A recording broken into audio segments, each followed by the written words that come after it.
자, 부산 지역의 외관의 변천을 이제 살펴보겠습니다. 이제 부산 지역의 외관은 사실 임진왜란 이후로 이제 단일 외관으로 계속 가게 됩니다. 이 1592년 선조 25년에 발생한 임진왜란으로 양국 국교는 이제 단절이 되고 외관 역시 이제 폐쇄가 됩니다. 그래서 임진왜란 이후로 이제 국교 재개 일환으로 이제 선조 31년인 1598년 전쟁 이듬해부터 이제 강화 교습이 이제 시작되면서 선조 34년인 1601년에 전령도에 임시회관을 설치하게 되었다. 이것은 뭐 1603년이라는 설도 있습니다. 그러다가 선조 39년인 1606년 9월에 정식으로 외관의 설치에 대한 논의가 대두되어서 1609년의 기후약조로 외화의 국교 회복을 되면서 이제 도모포회관이 이제 설치되었다. 뭐 이렇게 이제 이야기가 나타납니다. 즉 이것은 뭐냐니까 임진왜란 9년 전, 7년 전쟁으로 조선이 굉장히 피폐해졌지만서도 그 전쟁의 참상을 누구보다도 잘 알고 있었던 조정부로서는 외관이 존속하던 시기에 이 외관 내에 외란은 잠깐씩 일어났지만서도 전면 전쟁은 없었던, 그러다가 이제 임진왜란으로 인해서 이 뭐 국토도 굉장히 황폐화되었지만 많은 백성들이 고초를 겪었던 이런 일들을 다시금 되풀이하지 않기 위해서 결국은 국교를 이제 재개하게 됩니다. 그러면서 이때 이제 특징은 뭐냐니까 그 전에는 이 일본 사절들을 이 부산에서 접대를 하는 것이 아니라 한양으로 보냈습니다.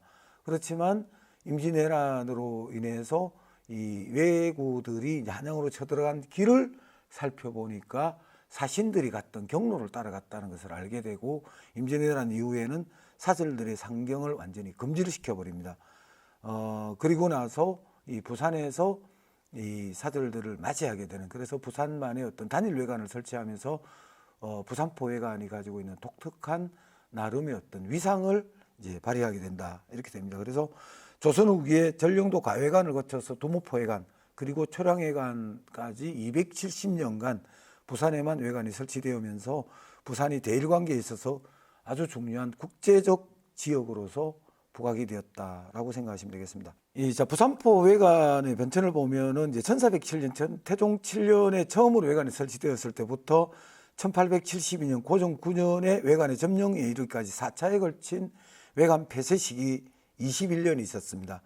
그리고 1521년에 제포 단일 외관 설치 10년 등 31년을 제외하고는 무려 430년간 부산의 외관이 존속했다는 겁니다. 다시 말씀드려서 외관 폐쇄 시기 21년 그리고 이제 단일 외관 설치를 제포에 잠깐 했을 때가 있습니다. 약 한 10년간. 이렇게 해서 31년을 제외하고는 무려 조선시대 430년간 부산에만 외관이 존속을 했다는 겁니다. 그래서 특히 이제 1547년 명종 2년 이후에 부산 단일 외관 시대가 시작되고 선조 때 임진왜란으로 인해서 10년간 폐쇄 이후에는 전령도 과외관 7년, 도모포회관 72년, 초량회관 195년 등 274년간 존속하면서 일본 막부의 세국 정책의 대외 외교와 무역 교류에 큰 영향을 준 것이 부산의 외관이다. 자, 그럼 이 외관들을 살펴보면 부산포 외관부터 보겠습니다.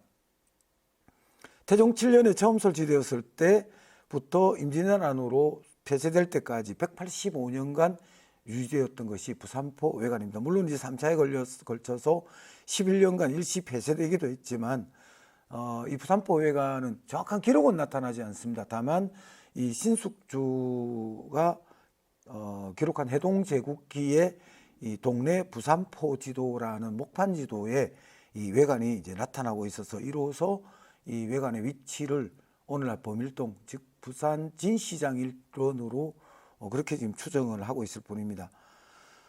그 다음이 이제 임진왜란으로 10년간 폐쇄되고 임진왜란으로 인해서 그들이 다시금 폐쇄됐던 국교를 이제 재개를 요청을 해왔을 때 이들의 속셈을 우리는 알 수가 없기 때문에 공식적인 어떤 외관보다는 이 임시외관을 설치하는데 이것을 전령도, 즉 오늘날 영도에 이제 설치를 하게 됩니다. 물론 이제 그 임진왜란을 일으켰던 이제 이 도요토미 히데요시는 죽고 이후에 도쿠가와 히데요시가 정권을 잡았기 때문에 전 정권의 잘못을 신 정권이 그것을 뉘우치면서 우리와 국교 재개를 원했던 이런 측면 때문에도 아마 이 임진왜란 이후에 국교 재개가 빨리 시작되었지 않았나라고 라고 생각도 되고요. 그리고 뭐 새로이 정권을 잡은 도쿠가와 히데요시 같은 경우에는 임진왜란을 철저하게 도요토미 히데요시의 어떤 개인적인 어떤 일탈로만 몰아가는 뭐 이런 몰아가면서 뭐 조선을 설득했던 이런 측면도 없지 않아 있었다고 합니다. 그러면서 이제 이 도쿠가와 막부에서는 더 이상 왜구가 출몰하지 않도록 일본 막부 차원에서 단속하겠다는 다짐까지도 하게 됩니다. 그래서 이제 국교가 이제 재개되고, 이에 조선 정부에서는 뭐 조금 전에 말씀드렸듯이 이제 속내 파악이 안 되니까 일반인들이 거의 거주하지 않는 전령도의 임시회관을 이제 만들게 됩니다. 여기는 임시회관이기 때문에 이제 공간도 매우 협소하고, 그리고 뭐랄까 서로 이제 영도라는 섬으로 떨어져 있다 보니까 동래부에서도 배를 타고 가서 일일이 이들을 살펴야 되는 이런 것 때문에 이제 조금 불편은 많았죠. 그러다가 이제 1606년부터 세회관의 필요성이 이제 대두되다가 1607년에 약 한 10,000평 규모에다가 이 도모포회관을 이제 설치해 준 것이 1607년부터 공사에 들어가서 1607년부터 이들이 이제 거주하게 됩니다. 근데 여기서 이제 전령도 가회관의 장소가 어디냐라는 게 이제 학계에서 나오는데, 일부에서는 현재 영도 한진중호업 일대가 전령도 가회관 장소라고 표현을 하는가 하면은, 일부에서는 이 영도 대평동 현재 대동대교 맨션이 있는 이쪽 일대가 아니었을까 이렇게 이제 나타나는데, 뭐 규모라든지 그 위치에 대한 기록이 정확하게 나타나지 않고 다만 이제 전령도라고만 나타나기 때문에 이 한진중공업설과 그리고 대평동 이 대동대교 맨션설 두 가지로 나눠지고 있는데, 최근 들어서는 대평동 대동대교 맨션 자리가 아닐까라고 많은 분들이 이제 추정을 하고 있습니다. 자, 1607년부터 이제 전령도 가회관에서 이제 두모포회관 시대로 이제 넘어가게 됩니다. 이제 임진왜란 이후에 이제 국교 정상화가 논의되고, 일본 측으로서는 가장 먼저 회관의 필요성을 이제 우리 측에 이제 요청을 했고, 조선 측에서는 조선의 기밀 누설과 그리고 이제 밀무역 즉 그 밀수들을 일삼는 상인들의 이제 번잡함이 우려돼서 이제 장소 선정이 굉장히 좀 신중하게 되었던 거죠. 원래 이들은 이제 과거에 있었던 부산포 회관을 요청을 했다고 합니다. 하지만 부산포는 이미 임진왜란 이후에 부산 진성이 들어선 곳으로서 이제 우리로서는 이제 국방상으로 굉장히 중요한 장소 중에 하나죠. 그들을 우리 성 바로 앞 코앞에다가 둘 수가 없기 때문에 결국은 적당한 거리였던 지금의 수정동 이런, 그러니까 수정시장 일대의 두모포라고 불렸던 여기에 외관을 옮기면서 부산 한 곳에서만 유일하게 공식적인 단일 외관 시대가 이제 열려지게 됩니다. 뭐 전체 규모는 뭐 지금 현재 동구청 바로 앞에 이 수정시장 일대, 그리고 자자천이 있는 장소는 현재 봉생병원 바로 옆쪽이죠. 거기에서부터 고관 입구에 이르기까지 약 한 10,000평 규모였다고 합니다. 그래서 뭐 이 전체 동서가 265m, 뭐 그리고 남북이 165m로 동쪽은 바다에 접해 있고, 그리고 서남 북쪽은 담을 쌓아서 그 외관의 동문 즉 수문이라 불리던 동쪽문 밖에는 이 자자천이 흐르고 있어서 이제 통제하기에 아주 좋았다고 그럽니다. 그리고 이제 이 자자천 주변에는 매일 아침 즉 조시가 열리도록 이렇게 이제 배를 냈습니다. 그리고 내부 구조는 뭐 중앙에다가 연양청을 바다 쪽으로 향하고, 그 왼쪽인 동쪽과 서쪽에 동관과 서관을 각각 마련했다. 여기서 동관과 서관은 뭐냐니까, 동관은 주로 무역 관련한 시설들, 서관은 이제 외교 관련한 어떤 시설들을 두었던 거죠. 이렇게 이제 구분을 했습니다. 뭐 이제 여기 기록들을 보면 그렇습니다. 동관과 서관은 단순한 건물에서 좌우 행랑과 대청 등 부속 건축을 갖춘 이제 복합 건물이 되었다. 그리고 연양청은 나중에 외관 밖으로 옮겨졌다고 합니다. 그러니까 뭐 여기는 이제 그 부지가 1만 평 같은 경우는 보통 우리가 초등학교 학교 부지를 한 3,000평 규모로 봤을 때 초등학교 학교 3개 합친 것보다 조금 넘는 규모다. 그러면 뭐 그다지 좁은 부지는 아니라고 보겠지만, 여기에 여러 건물들 시설들이 들어서 있고, 게다가 이 안에서 거주하는 외인들이 적게는 300수십 명에서 많게는 500수십 명이 이르다 보니까 늘 여기가 좁았다고 불편을 뭐 했다고 그런 이야기를 합니다. 그런데 이 두모포회관 시절의 특징이 뭐냐니까 일본 막부의 진상하는 부산요를 만들었다는 게 나옵니다. 1639년에 만들었다고 그래요. 그러니까 두모포회관을 설치하고 불과 12년 만에 이 조선 막부에 진상하는 이 부산요를 설치하기 할 정도로까지 한일 양국간의 두모포회관을 통한 교역이 상당히 긍정적으로 흘러갔었다라고 볼 수가 있습니다. 근데 이제 이 두모포회관이 사실은 만평 규모로였지만서도 외인들로서는 상당히 비좁은 공간이었다고 합니다. 게다가 이제 동쪽 바다, 즉 현재 이 북한 쪽에 면해 있는 곳은 태풍이 불거나 큰 바람이 불면은 파도나 해일들이 일기 때문에 이들이 바닷가에 둔 배들을 육지로 끌어올리거나 아니면은 저쪽 동천 하구까지 움직여야 되는 이런 불편들. 게다가 바람이 불면 이쪽 이 해안이 모래 해안이다 보니까 모래가 집안으로 흩불려 나른다든지 아니면은 뭐 그 안에서 불이 났을 경우에 곧바로 옆에 건물로 번져서 이 상당히 큰 화재로 이 변해가는 뭐 이런 것 때문에 상당히 이제 그 외관 이전 그리고 좀 더 넓은 곳으로 이전해 줄 것을 조선 정부에 계속 이제 요청을 하게 됩니다. 그런 과정에서 1667년과 71년 두 차례에 걸쳐서 외관에 큰 화재가 일어나요. 그것을 물론 이제 조선 정부에서 수리는 해줬지만서도 이들은 외관 이 규모가 너무 좁다 보니까 이 건물이 다닥다닥 붙어 있는 상황이죠. 그러다 한 건물에 불이 나면은 옆 건물에 이어지는 이런 피해가 막심하니까 옮겨달라고 이제 계속 요구를 합니다. 이런 과정에 외관 이전 교섭차, 그러니까 외관 이전을 위해서 일본에서 온 사신인 그 진강병고조라는 효곤 오스케가 동래부의 이 외관 이전 교섭을 위해서 따로 오게 됩니다.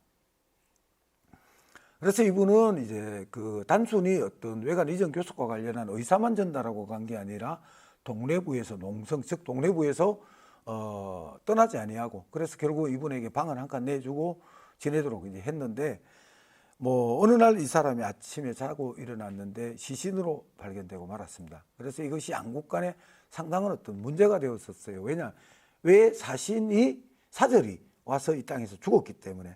그래서 뭐 독살설부터 시작해서 뭐 이 여러 음모설들이 제기되었지만 나중에 알고 보니까 이분이 원래 지병이 있었다는 것을 알게 되어서 이 부분은 뭐 쉽게 해소되었습니다만 아무튼 이 두모포회관, 지금 우리가 고관이라 불리우는 수정시장 일원에 있었던 이 외관 이전과 관련해서는 일본 막부에서도 요청이 굉장히 심했고 그로 인해서 외교 사절까지 왔었던 이런 역사가 있었습니다. 결국은 이 일본 측의 그 외관 이전과 관련한 교섭이 집요하게 이제 이 요청을 하다 보니까 결국 용두산으로 이 일원회로 마련을 하는 것을 이제 결정을 하게 됩니다. 여기를 이제 초량외관이라고 표현을 하는데 오늘날 초량은 우리가 부산역 일원을 초량이라고 하지만 과거에는 남부민동 해안에서 현재 부산역 일원에 이르는 이 일대 해안 전체를 초량항, 초량목 이렇게 불렀기 때문에 이 두모포에서 용두산 일원으로 옮겨갔던 외관 이름을 초량외관이라 불리기도 했습니다. 여기는 약 10만 평에서 11만 평 정도의 부지였기 때문에 뭐 그 전에 이 두모포회관에 비할 데 없이 넓었죠. 물론 이제 중간에 용두산이 있어서 이 산이 약 한 3만 평을 차지하고 있었지만 그래도 남은 7만여 평이 외관에 이 외인들이 거주하는 데는 뭐 그다지 불편이 없었다고 합니다. 그래서 용두산을 기점으로 동쪽인 동광동 지역, 오늘날 동광동 지역은 동관, 그리고 대각사 지역은 서관 이렇게 마련이 되었다 합니다. 그래서 1678년 초량외관이 완공되면서 두모포외관에 머물던 외인들 489명이 초량외관으로 이사를 했다라는 기록들이 나타납니다.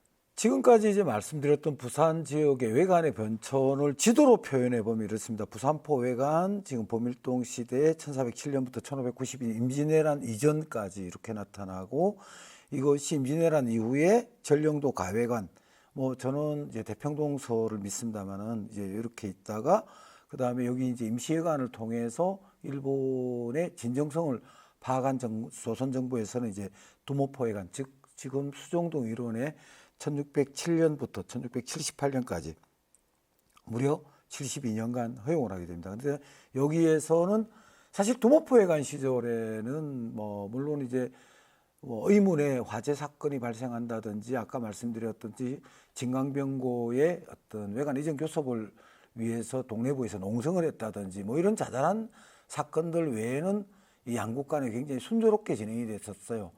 물론 이제 외관 부분과 관련해서는 이 동래부로서는 사실은 여간 골칫거리가 아니었습니다. 그러니까 정부의 어떤 이 차원에서 이 설치는 되었지만 이것을 관리하는 동래부로서는 이들의 많은 요구 사항을 들어줬어야 되었고, 그리고 이들의 어떤 작폐에 관해서도 뭐 소가리만 할 수밖에 없는, 왜? 정부에서 추진했던 일이었기 때문에 실제로 뭐 동래부의 부사로 역임을 하다가 이 중도의 하차한 부사의 30여 프로, 36% 정도라는 통계도 나옵니다. 그러니까 예를 들어서 뭐 부모님 상을 당했다든지 몸이 안 좋다든지 여의치 않게 그만두는 경우가 있겠죠. 이런 가운데서 36%, 즉 3분의 1 정도는 외관 관련해서 처리를 잘못해서 중도에서 그만뒀다라는 이야기가 나오니까 결국은 동래부로서 이 외관 문제는 여간 신경 쓰이는 문제가 아니었겠죠. 그런데도 불구하고 이 외관은 존속을 시켜야 되고, 자, 이런 상황에서 이 도모회관이 좁다고 넓은 데로 옮겨달라고 요청을 하니까 결국은 동래부와 조선정부에서는 이들이 옮겨갈 자리를 처음에는 다대포로 생각을 하기도 했다고 합니다. 하지만 다대포는 너무 멀리 있다 보니까 너무 먼 곳에 이들을 두었다가는 이 관리에 어떤 문제가 있으니까 적당한 거리인 용두산 일원으로 옮겼다, 이렇게 나타납니다. 그래서 외관과 관련해서 도표로 보자면은 외관의 외관 병립 시대, 즉 복수외관 시대와 단일 외관 시대, 그리고 또한 병립 시대, 복수외관 시대와 부산 단일 외관 시대, 이렇게 나누어지고, 이 시기에 부산의 외관들이 어디에 있었는지, 그리고 이제 소재지, 그리고 이제 설치 연대와 존속 기간, 그리고 어떤 비고로서 뭐 이 시대에 어떤 일이 있었는가를 도표로 이렇게 지금 나타내 보았습니다. 자, 조선 후기 마지막 외관, 초량 외관에 대해서 소개해 드리겠습니다. 이 초량의 외관이 설치되어서 도모포로부터 이건 완료한 것은 숙종 4년인 1678년 5월이었다고 합니다. 처음에 외관 신축 공사는 현종 14년인 1673년부터 10월부터 이제 초량 옮기기로 했습니다만은 그 현종이 갑자기 승하를 하시는 바람에 숙종이 이제 정위를 하고, 그래서 이제 이 나라의 어떤 병고로 인해서 자연히 이제 공사 착수가 이제 지연이 되고, 정부에서 숙종 인원인 1976년에부터 이제 공사를 다시 재개를 하게 됩니다. 뭐 물론 이제 공사 착수한다고 외관 측에 통보를 했겠죠. 그런데 이제 숙종 원년인 1675년 9월에 동래부사 어진익과 접이관 유겸후는 정부로부터 이 일본인과 외관 부지 설정에 관해서 구체적인 절충을 하라는 이제 훈령을 받고 내려옵니다. 그래서 일본인들과 이제 교섭을 벌이기 시작했는데, 물론 이 교섭을 하기 이전부터 이전 교섭 때 일본인들은 그들이 나름대로 이제 이 외관 초량 지역에 이제 이 설정해 난 땅이 있었어요. 그런데 이제 이 부지가 너무 넓기 때문에 우리 정부로서는 좀 좁혀야 된다고 이렇게 생각했었어요. 그래서 그 일본인들은 그 동래부사가 제시한 부지 축소안에 대해서 초량회관의 신축 부지가 첫째는 이제 관리들의 양해를 얻어서 이제 청량을 했다. 그리고 이제 이 용두산의 뒤편에 있고 앞에가 바다가 있기 때문에 산이 없는 도모포회관에 비해서 이제 공적으로 이제 산이 차지하는 땅이 넓기 때문에 실질적인 땅은 그렇다지 이제 크지 않다고 이제 표현을 했고, 그리고 이제 도모포회관 시절에 부지가 너무 협소하다 보니까 그로 인한 화재 사건 때 대형 사고로 이어지는 이런 폐단이 있었다는 것을 이제 들면서 이제 반대를 했다, 이렇게 나옵니다. 어쨌든 뭐 우리로서는 외관 부지를 좀 축소를 했으면, 왜 과거에 10,000평에서 10만 평 같으면 거의 10배이지 않습니까? 그렇지만 일본인들은 좀 더 넓은 곳에 있어야 되겠다고 뭐 요구를 하자 결국은 재차 또 교섭에 임했다가 결국은 이 일본 측의 외관의 어떤 넓은 부지를 워낙 고집이 심하게 피우다 보니까 이제 공사가 이제 막 중단이 되는 경우도 있었다 그럽니다. 결국 이제 이 역관 한시민과 판사 김진아를 스시마로 보내서 직접 대마 도주와 담판을 교섭을 하게 됩니다. 그래서 이제 역관 일행들이 1677년 숙종 3년 1월에 귀국하면서, 그래서 도주와 협정한 부지는 이 외인들이 처음에 요구한 것보다 약간 작은 전체 10만 평 혹은 11만 평 규모가 되었다 그럽니다. 이렇게 이제 외관 부지에 대한 이제 넓이, 이제 그 규모죠. 규모에 대한 이제 이 협상이 이제 재개되고 난 다음에 공사를 착수한 지 2년 만인 1678년 5월에 공사가 끝났다라고 합니다. 그래서 공사가 마무리 지어갈 무렵에 이제 외관의 관수, 대관, 그리고 이 외관에 거주하던 외인들이 두모포 외관으로부터 이제 초량 외관으로 다 이전을 하고 그해 7월 달에 이제 낙성식을 거행했다. 그러니까 건물을 낙성하고 이들이 옮겨간 게 아니라 옮기고 난 뒤에 낙성식을 했다라고 생각하게 되고 있습니다. 자, 어쨌든 그 외관이 1678년에 시작이 되어서 1872년에 일본 외무성의 외관 접수 때까지 무려 200년 가까운 동안에 여기에서는 그다지 아무런 그 사고들이 없습니다. 작은 사고들이 있었죠. 뭐 도난 사건이라든지 강철도 사건이라든지 성매수 사건이라든지 밀수 사건이라든지 뭐 이런 것은 있었지만 사람을 살상해 가면서 큰 충돌이 있는 이러한 것은 없는 아주 평화의 시기를 강구했다고 합니다. 그래서 초량외관의 경우에는 조선 후기 한일 간의 무역과 외교, 그러면서 서로 간의 불필요한 충동을 방지한 아주 훌륭한 어떤 평화의 장소로서 저희들은 이제 파악을 하고 있는 겁니다. 이 외관은 이제 일단 동관과 서관으로 나눴습니다. 용두산을 이제 기점으로 해서 동쪽에 동관, 그리고 지금의 대각사 쪽은 이제 서관을 두었는데, 동관은 주로 이 무역과 관련한 시설들이 이제 생겨나고, 서관에는 이 외교와 관련한 시설들을 두었습니다. 그래서 이 동관에는 이제 관수회가가 48칸, 재판회가 32칸, 그리고 게시대청이 40칸 등 3대청이 있고, 서관에는 동대청, 중대청, 서대청 이렇게 해서 각각 20칸짜리의 3대청이 있었다. 그러니까 동관 3대청, 서관 3대청, 그리고 각 대청에는 이제 동원과 서원, 그리고 이제 행랑들이 이제 딸려 있는 요 이제 특히 이제 서관 3대청에는 대청에 행랑이 딸려져 있도록, 즉 동원과 서원이라는 두 건물들이 각각 딸려서 나오는, 이 전체적으로 보면 이 디귿자형의 건물 규모, 디귿자형 규모의 건물이 세 군데의 서관에 설치되어 있었다고 보시면 되겠습니다. 이제 관수외관은 이제 이 외관의 우두머리, 즉 관수가 머무는 곳으로서 이제 용두산 중턱쯤에 지금 자리를 했습니다. 여기서는 이제 왜 다소 이제 높은 중턱쪽에 자리를 했냐면, 이제 관수가 아침에 일어나서 마당에서 내려다보면은 외관 전체를 한눈에 내려다볼 수 있는 자리로 그렇게 이제 자리를 잡아둔 것 같아요. 그리고 이제 외교와 무역의 사무를 관장하는 대마도주의 가신이 와서, 그러니까 대마도주의 어떤 아주 충실한 가신이었기 때문에 이 사람이 여기를 이제 통제가 가능하다고 본 거죠. 게다가 이제 이 재판회가가 따로 있어 두 나라 사이에 무역 간의 분쟁이든 외교 사이에 어떤 분쟁이 생기면은 이곳에서 절충하는 이런 이제 재판이 따로 있었고, 그다음에 게시대청은 매월 3일과 8일에 조선 정부가 지정한 무역 상인 일본인들과 같이 자리를 하면서 시가를 논쟁하고 교육을 하던 곳이 있었습니다.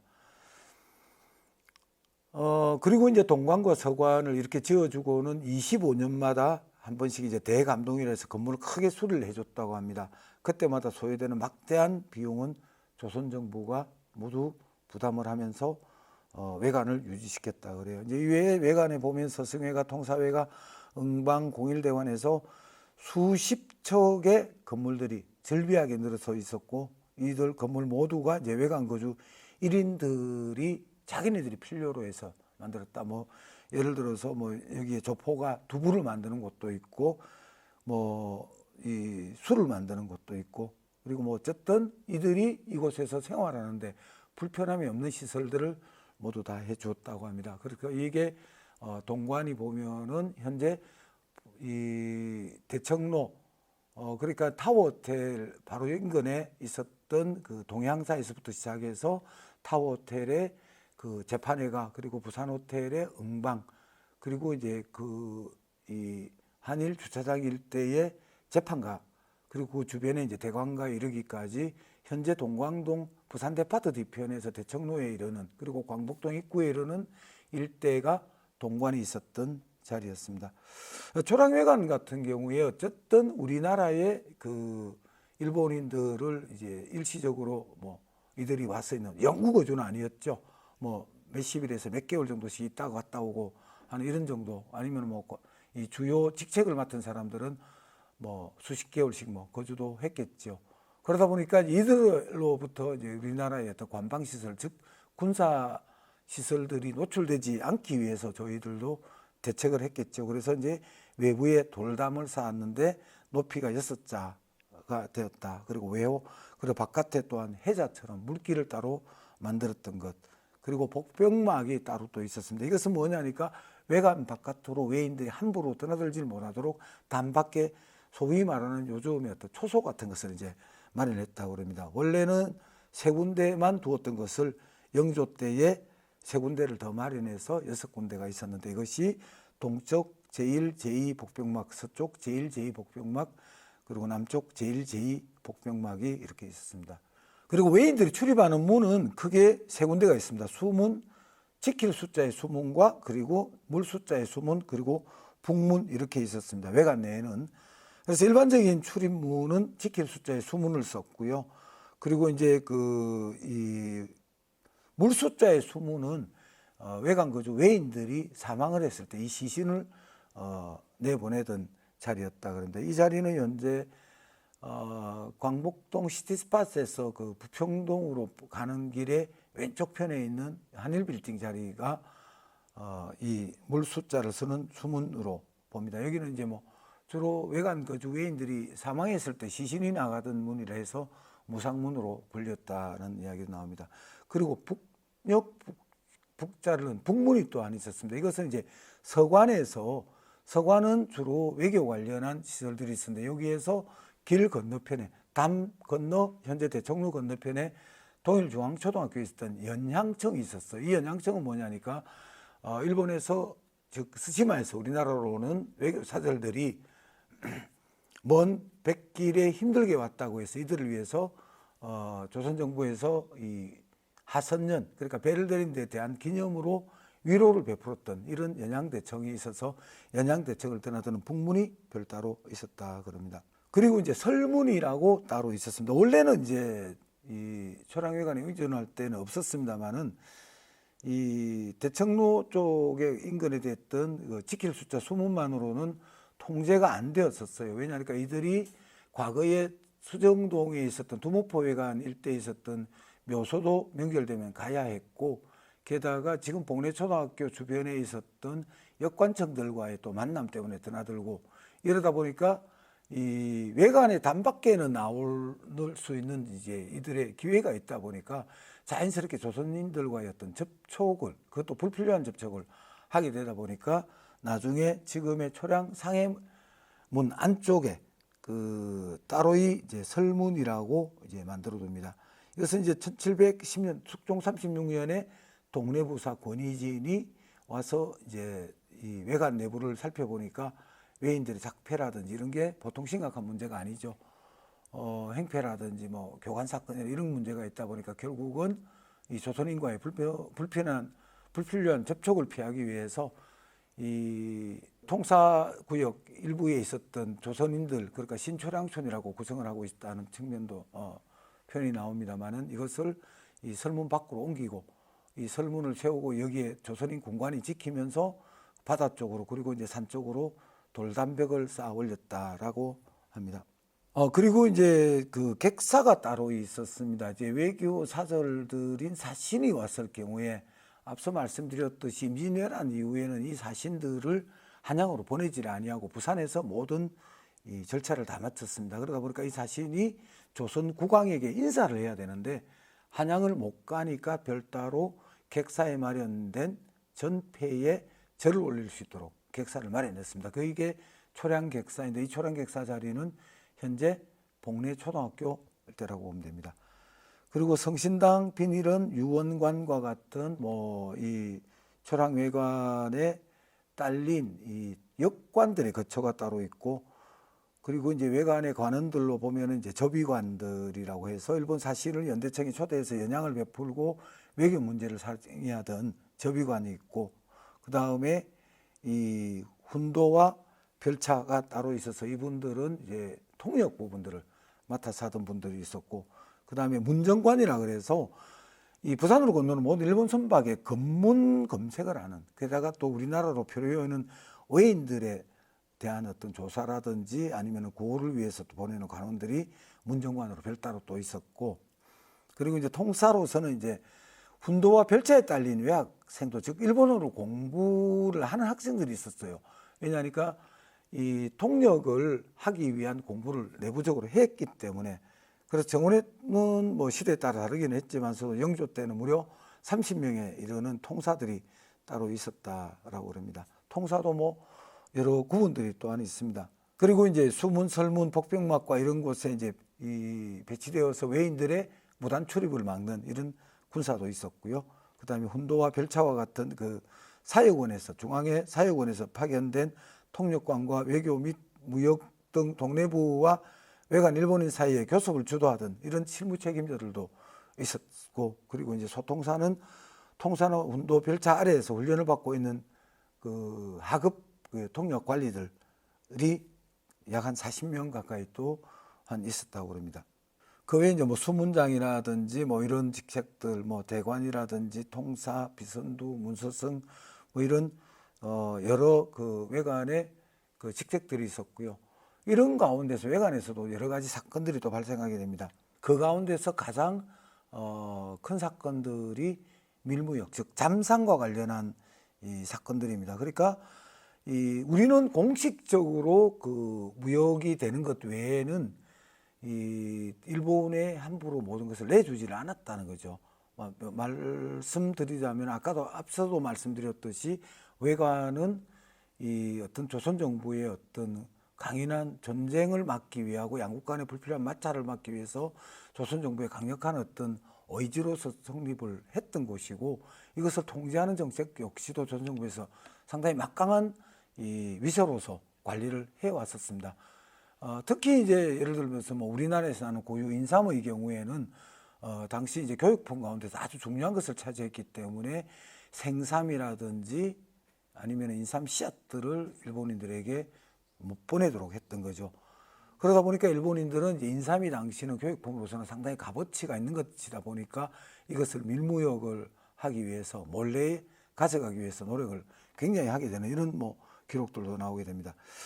어쨌든 개조약으로 인해서 만약에 이제 밀무역 회기는 뭐 이 일률적으로 처벌을 하는 이런 걸 이제 맺었습니다만은 1684년부터 1710년 사이 25년 사이에 최량회관에서 물무역으로 사형을 당한 일본인에 대한 기록이 5건이 나타난다.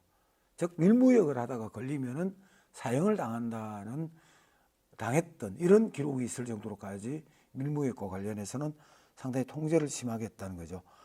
그리고 이제 교관 성매매 사건들이 이제 가끔씩 일어납니다. 뭐 이 교관 성매매 사건은 외관 자체가 남자들만의 공간이다 보니까 뭐 결국 그때 남자들의 외로움을 이기지를 못해서 아마 이제 조선 사람들을 이제 매수해서 일어났던 이런 사건이 있었습니다. 그 조선 측에서는 굉장히 단호하게 했었습니다. 이 교관에 관여한 사람들을 사형을 집행을 시켰던 이런 기록들도 나타나고, 일본 측도 이제 그런 요구를 했습니다만은 일본 측에서는 이제 사건 당사자들을 뭐 흐지부지하게 처리했다 그래요. 아니면 뭐 대마도를 보내버린다든지 아니면 뚝 잡아 뗀다든지 뭐 이런 건 있었지만 조선 정부로서는 아주 강력하게 처벌을 했던 이 기록들이 나타나고요.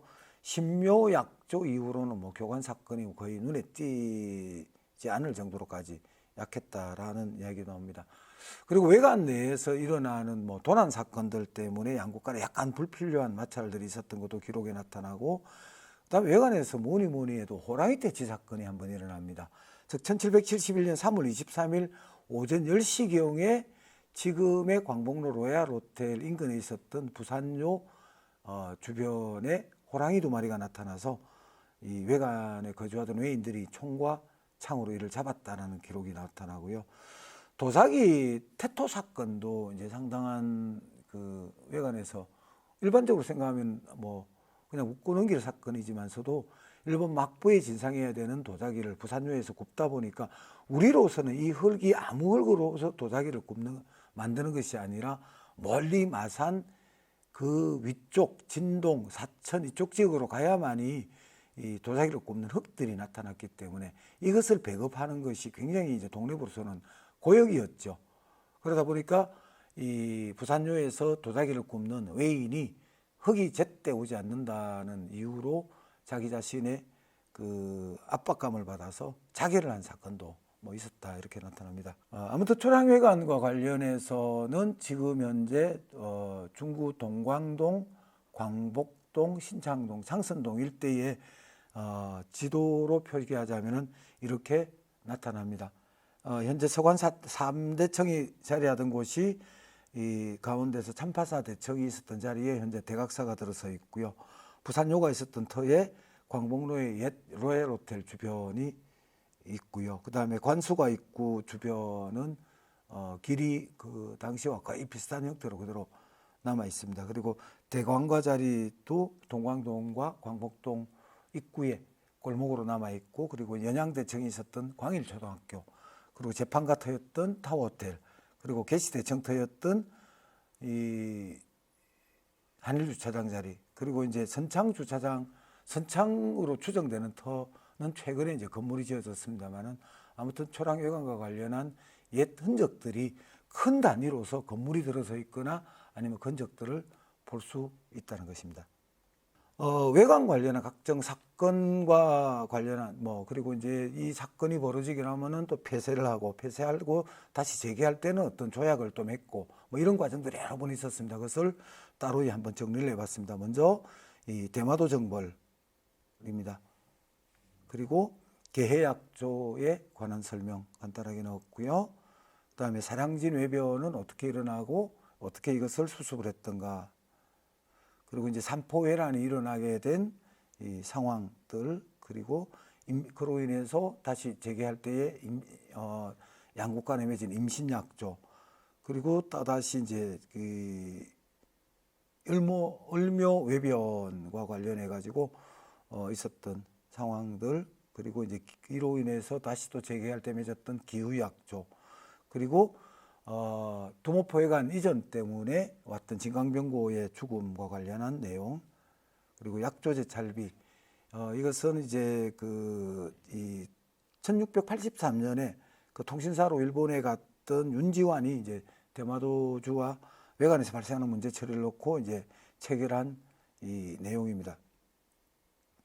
이것은 이제 약조제 찰비는 어떤 면에서 보면은 초량외관이 만들어지고 난 다음에 초량외관에 관한 내용들이죠.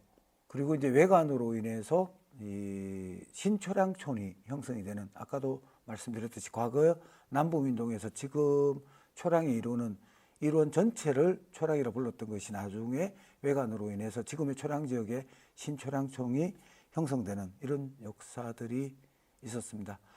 아무튼 중구 역사 문화 탐방 오늘 두 번째 시간이었습니다. 이 다음 주에는 광복동과 남포동의 역사 문화를 찾아서로 여러분들을 뵙겠습니다. 오늘 소개해드린 외관 관련한 각종 내용들은 부산대학교 양홍숙 교수님께서 부산박물관에서 이 문화관광 해설사들을 위해서 만든 이 외관과 관련한 해설 책자의 대부분을 인용해서 여러분들에게 소개해드렸음을 알려드립니다. 감사합니다.